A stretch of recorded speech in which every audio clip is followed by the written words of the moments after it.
श्री सरस्वती मैया की जय, श्री कृष्णचंद्र भगवान की जय। देखिए, अब हम चर्चा करेंगे सूर्योपास्थान क्यों। सूर्योपास्थान के संबंध में हम विस्तार से विचार करने वाले हैं। देखिए, संध्या का उपसंहारात्मक अंतिम अनुष्ठान सूर्योपास्थान है। साधक सूर्याभिमुख खड़े होकर सूर्य भगवान को जल की 3 अंजलि प्रदान करता है और दोनों हाथ उत्तान रूप में फैलाकर सविता देव की स्तुति करता है। वेद में लिखा है कि अथ संध्यायाम यदपः संयुक्ते ताविप्रुषो वज्री भूत्वा असुरान पादनन्ति। 4:5 में ये लिखा है, अर्थात संध्या में जो जल का प्रयोग किया जाता है वे जलगण वज्र बनकर असुरों का विनाश करते हैं। अर्थात सूर्य भगवान को जो 3 अंजलि दी जाती है उससे जो जल की बूंदें गिरती है वे असुरों का नाश करती हैं, राक्षसों का नाश करती हैं। इस बुद्धिवाद के युग में सूर्य किरणों द्वारा असुर नामक किसी जाति विशेष के प्राणियों का अथवा आध्यात्मिक रूप से बाह्य वातावरण में फैले हुए असुरों तथा हृदय से आसुरी भाव रूप असुरों का विनाश। आप चाहे माने या न माने, किंतु मानव जाति के लिए असुरों से भी अधिक अहितकारी प्रस्तुत चित्र में प्रदर्शित टाइफाइड, राजयक्ष्मा, फिरंग, निमोनिया के जीवाणु रूप असुरों के विनाश के लिए सूर्य किरणों की दिव्य सामर्थ्य तो बाध्य होकर माननी ही पड़ेगी। देखिए, ये राक्षस कौन से हैं? निमोनिया हुआ, टाइफाइड हुआ, हृदय से संबंधित जैसे टीबी आदि हुई, इन आसुरी रोगों का विनाश करता है सूर्योपास्थान। आप यह जानकर आश्चर्यचकित होंगे कि इनमें से कतिपय जीवाणुओं के लिए सूर्य प्रकाश सी अमोघ और अव्यर्थ औषधि कोई है ही नहीं। मतलब इसके समान महान औषधि कोई नहीं है जो ये टाइफाइड वगैरह के ने इसके लिए जो है हम या टीबी है इनके लिए अगर सूर्य नारायण को जल चढ़ाते हैं तो शीघ्र इनमें लाभ मिलता है। ये एक रामबाण औषधि है। इसका निर्देशन डॉक्टर मुकुंद स्वरूप Verma, chief medical officer Kashi विद्यालय के शब्दों में देखिए। डॉक्टर साहिब अपने संक्षिप्त शल्य विज्ञान में लिखते हैं, सूर्य प्रकाश का जीवाणुओं पर बहुत प्रभाव पड़ता है। एंथ्रेक्स के स्पार जो कई वर्षों के शुष्कीकरण से नहीं मरते, सूर्य प्रकाश से 1.5 घंटे में मर जाते हैं। आंतरिक ज्वर, टाइफाइड के जीवाणु भी 1.5 घंटे तक सूर्य प्रकाश में रहने से नष्ट हो जाते हैं, किंतु इसके लिए आवश्यक है कि प्रत्येक जीवाणु पर किरणें पड़े। राजयक्ष्मा के जीवाणु का भी यही हाल है। सूर्य प्रकाश उसका सबसे बड़ा बैरी है।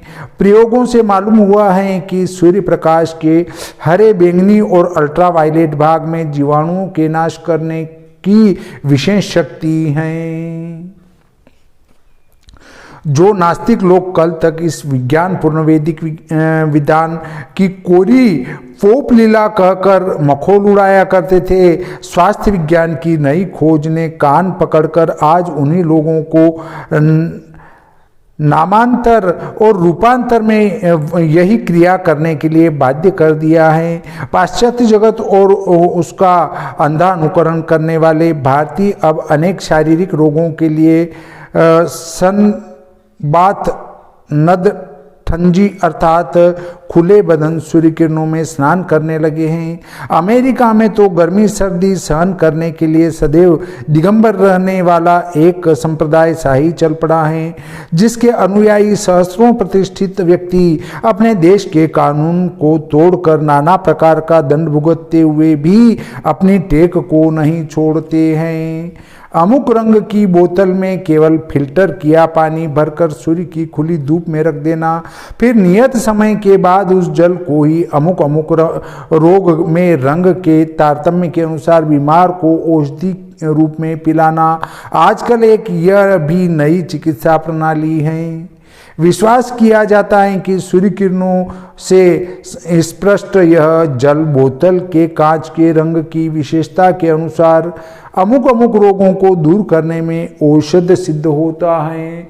अर्थात विभिन्न अलग अलग रंग की बोतल में पानी भरकर सूर्य की प्रकाश में रखकर फिर उसका अलग अलग रोगों में प्रयोग किया जाता है, क्योंकि इसमें ज्योतिष में भी कलर चिकित्सा पद्धति है। कलर चिकित्सा पद्धति क्या है? रत्न धारण कराना क्या है? वो ही बात है, क्योंकि अगर हम पुखराज धारण करेंगे तो वो पीली किरणों को अधिक आकर्षित करेगा और वो जो है हमारे शरीर में उस रंग की पूर्ति करेगा और उससे संबंधित बीमारियां हमारे नहीं होगी।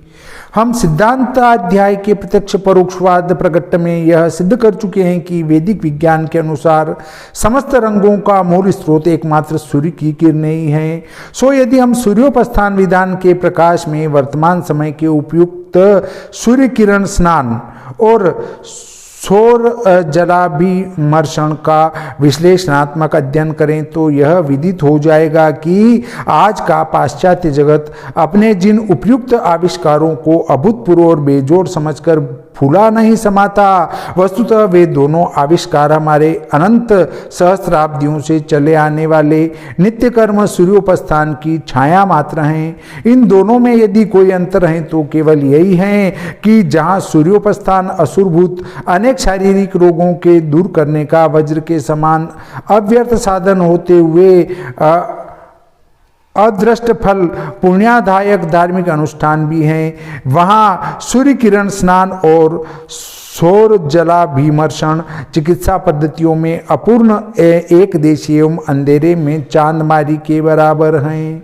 देखिए, हमारे संत लोग भी कपड़े धारण नहीं करते, केवल एक कपड़ा लपेटते हैं बस और एक थोड़ा सा दुपट्टा ओढ़ते हैं। इसका मूल कारण यही है कि शरीर पर सूर्य का प्रकाश प्रत्यक्ष रूप से गिरता रहे, इससे हम स्वस्थ रहेंगे। दूसरा, शास्त्र ये कहता है कि यदि आप कोई पूजा पाठ दान जप तप हवन आदि करते हैं तो सिले हुए कपड़े नहीं पहनना चाहिए। इसीलिए संत लोग एक बिना सिला कपड़ा लपेटते हैं और एक कपड़ा ओढ़ लेते हैं। उसका मूल कारण यही है कि कोई भी अनुष्ठान आदि किया जाए तो उसमें सिले हुए कपड़े नहीं पहने जाते हैं। सूर्यार्घ्य में साधक जल पूरित अंजलि लेकर सूर्याभिमुख हो खड़ा होकर जब जल को भूमि पर गिराता है तो नवोदित सूर्य की सीधी पड़ती हुई किरणों से अनुविद्ध वह जल राशि मस्तक से लेकर पांव पर्यंत साधक के शरीर के समान सूत्र में गिरती हुई सूर्य किरणों से उपात्त रंगों के प्रभाव को ऊपर से नीचे तक समस्त शरीर में प्रवाहित कर देती हैं। इसलिए वेद शास्त्रानुसार प्रातः पूर्वाभिमुख उगते हुए सूर्य के सामने और सायं पश्चिमाभिमुख छुपते हुए सूर्य के सामने खड़े होकर सूर्यार्घ्य देने का विधान है। देखिए, सूर्य नारायण को अर्घ्य देंगे तो वो जो उसकी जल बिंदुएं गिरेगी तो बिंदुओं में अलग अलग कलर का प्रकाश होगा और उस प्रकाश का सीधा प्रभाव हमारे शरीर पर पड़ेगा।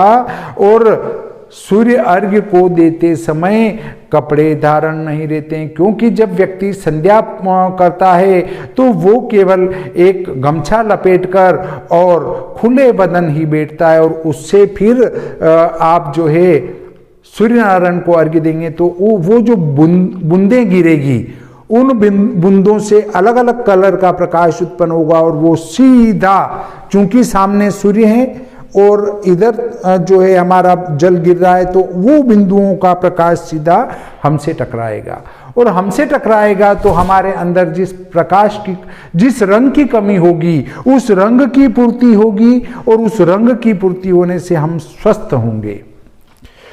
सूर्योपस्थान में सूर्य स्नान चिकित्सा विधि की तरह तीनों समय सूर्य की ओर लंबे हाथ फैलाकर साधक अंगुलियों के अग्रभाग में विद्युत चुंबक स्विचों की भांति प्रकृति देवी द्वारा निहित नखों की मार्फत सप्तविध रंगों से परिपूरित सौर प्रवाह को अपने शरीर में धारण करता है। इसलिए शास्त्र में त्रिकाल संध्या का विधान है। आर्य समाज प्रवर्तक स्वामी दयानंद जी को निर्मूल आशंकाओं के अनुसार आधी रात के समय सूर्य सामने न होने के कारण चौथी संध्या की कल्पना व्यर्थ है। स्वामी दयानंद सरस्वती जी ने तो चौथी संध्या भी कही है, वो आधी रात की, वो गलत है। सूर्य के साक्षी में ही संध्या विधान माना गया है। कहना न होगा, हमारे इस वैदिक अनुष्ठान से आधुनिक सूर्य किरण स्नान और सौर जलाभिमर्शन क्रियाओं के समस्त लाभ तो आ जाते हैं, परंतु असमय में ललाटन तप सूर्य की धूप सेकने से और बोतलों में बंद कई दिन तक रखे हुए विकृत पानी के पीने से होने वाली अनेक अप्रत्याशित हानियों का खतरा नहीं होता। यही सूर्योपस्थान के संक्षिप्त लाभों का दिग्दर्शन है। इस प्रकार आज का ये प्रकरण यहीं समाप्त होता है। श्री सरस्वती मैया की जय, श्री कृष्णचंद्र भगवान की जय।